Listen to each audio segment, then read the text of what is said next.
Hey guys, this is Dr. L, and we are going to talk about chemical warfare agents just at an introductory level in this module of our poisons course.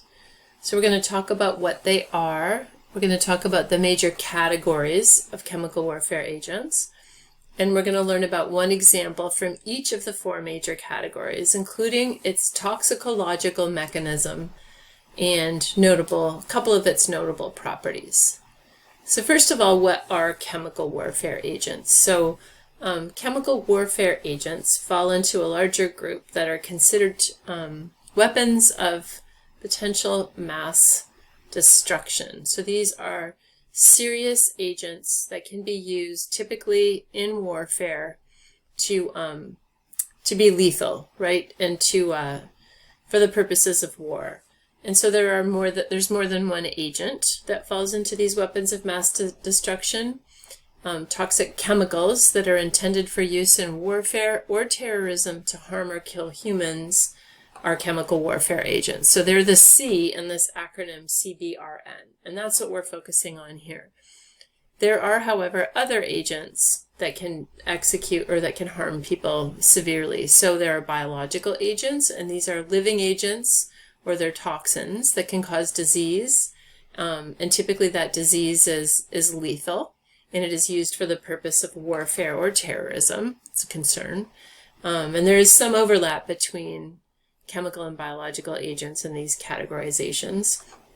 And then R and N are considered two separate categories, R for radiological agents and N for nuclear. And in both cases, you're dealing with radioactive materials. The question is the form. So it's considered a radiological agent, or the R category, if radioactive materials are dispersed without an explosion, so like not in the form of a bomb. Whereas it's considered nuclear if the radiological material is part of an explosion. So a nuclear bomb would fall into the N category. Modern chemical warfare agents were first used or developed really during World War I. So it's a little hard to read this graphic, but I'll post the link to it in the README. And it gives you some idea of some of the first chemical warfare agents. So tear gases, chlorine, phosgene and diphosgene, and mustard gas. These were all developed during the First World War. And they were distributed typically as in the gas form, so they might be liquids, but they will be volatile liquids so that people inhale them.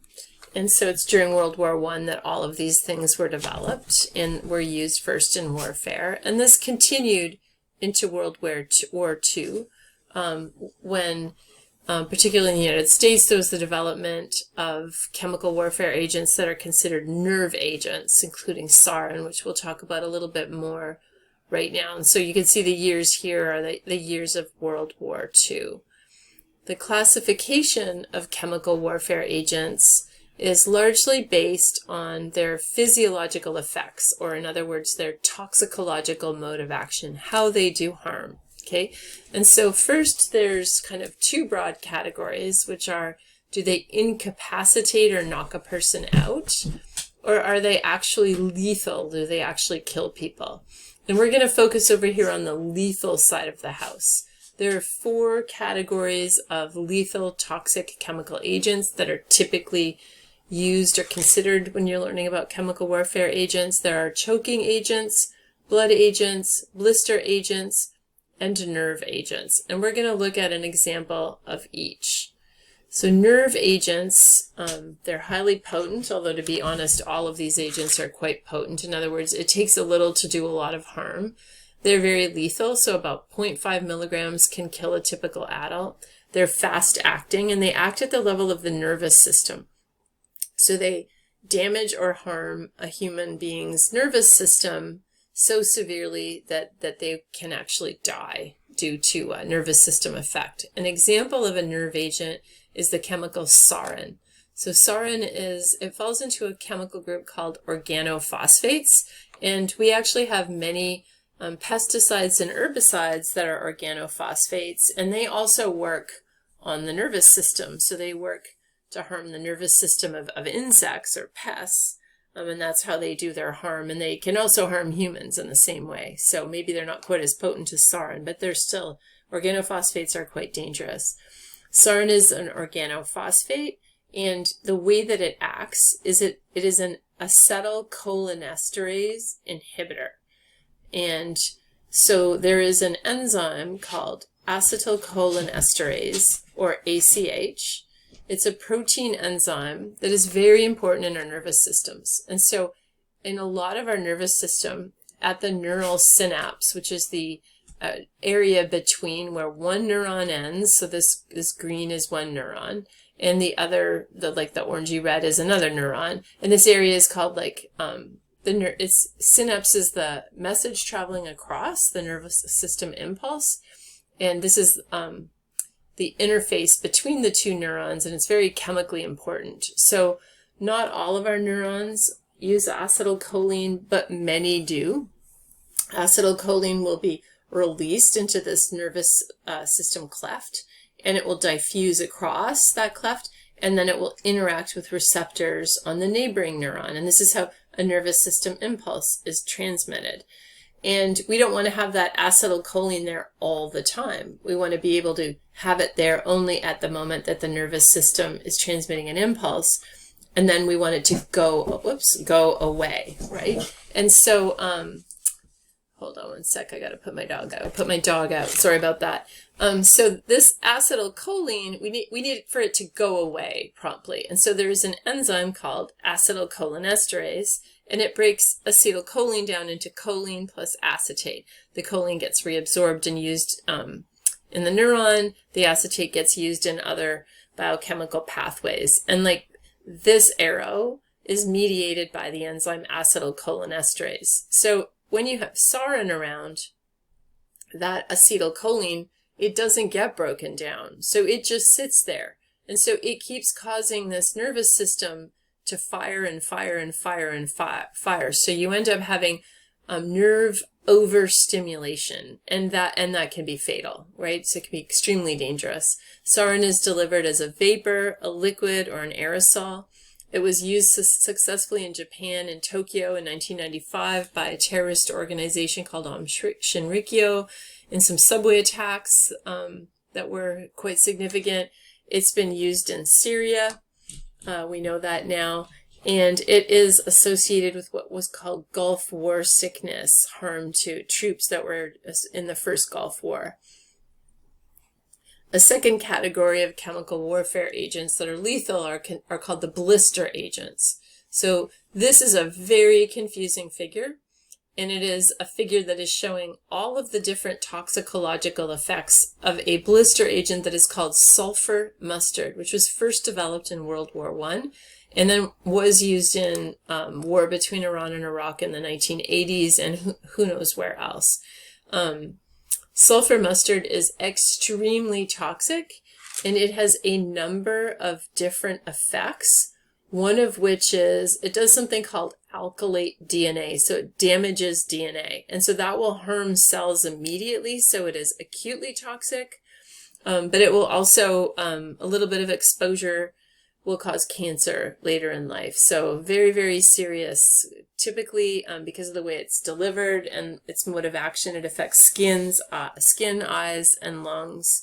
And it takes a few hours after exposure to see the acute effects. Could take decades to see the cancer effects.